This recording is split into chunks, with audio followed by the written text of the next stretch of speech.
বাংলাদেশের সীমানা দৈর্ঘ্য এবং আমাদের সমুদ্র সীমা কতটুকুন, কত নটিক্যাল মাইল, এই রিলেটেড কিছু কথা ভাই খুবই ইম্পর্ট্যান্ট। ঠিক আছে? তাহলে চলো আমরা এই ব্যাপারগুলো একটু ক্লিয়ার করব। দেখো, বাংলাদেশের সীমান্তবর্তী জেলা কয়টা? 32টা। আর সীমান্তবর্তী জেলা না কয়টা? ওইটাও 32টা, যেহেতু আমাদের মোট জেলা 64টা। ঠিক আছে? তাহলে আপাতত এই একটা স্ক্রিনশট তুলে রাখতে পারো, অথবা আমি এই ছবি দিয়ে রাখবো কমেন্ট সেকশনে।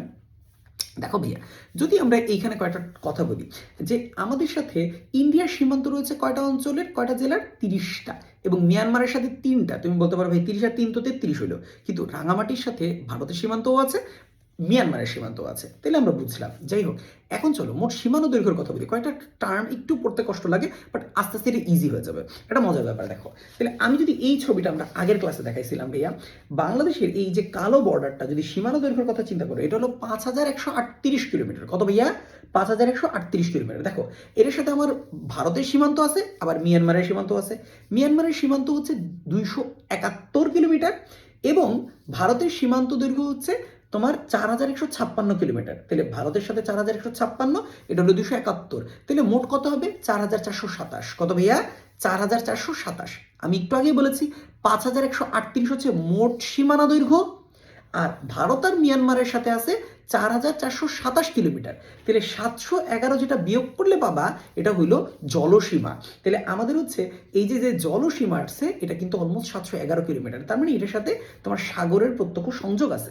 এখন একটা মজার ব্যাপার দেখো, তাহলে এইটুকু তো তুমি ক্লিয়ার করলা যে মিয়ানমারের সাথে 271, ভারতের সাথে 4156, মোট হলো 4427।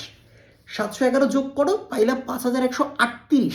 এরপরে দেখো, আমি 3টা ইনফরমেশন এখানে লিখে রাখছি, যে ভাই আমাদের রাজনৈতিক সমুদ্র সীমা কত? 12 নটিক্যাল মাইল। অর্থনৈতিক সমুদ্র সীমা কত? যেটা খুবই ইম্পর্টেন্ট। অলমোস্ট এমন কোনো চাকরির পরীক্ষা তুমি দেখাইতে পারবা না, বিসিএসও এটা আসছে। তাহলে মেডিকেলের জন্য অবশ্যই এটা খুবই ইম্পর্টেন্ট। অর্থনৈতিক সমুদ্র সীমা কত? 200 nautical mile. By the way, বারবার যে আমি নটিক্যাল নটিক্যাল বলতেছি, এই নটিক্যালের দেখো একটা সংখ্যা আমি লিখে রাখছি, 1.852 কিলোমিটার। একটু অবশ্যই মনে রাখবা, মাইলটা অত মনে রাখার দরকার নাই।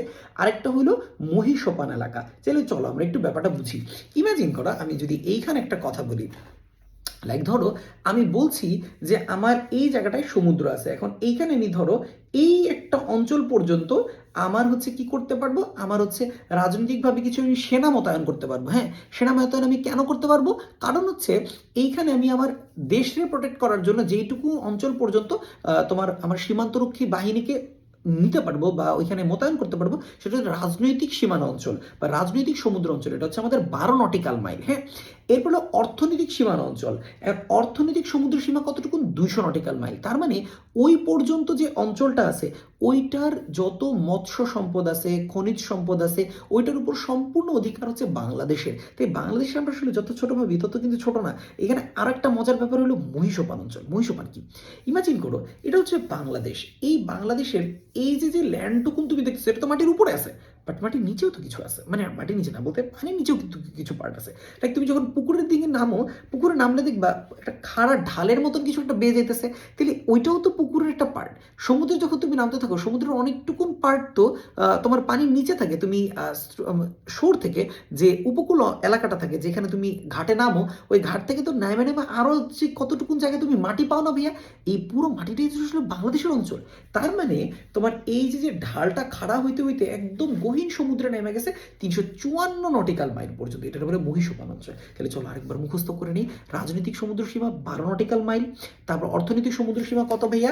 আমাদের 200 নটিক্যাল মাইল, সবচাইতে ইম্পর্টেন্ট। এবং রাজনৈতিক সীমা অর্থনৈতিকের পরে আসলো মহিষোপান অঞ্চল। এটা হচ্ছে কত ভাইয়া?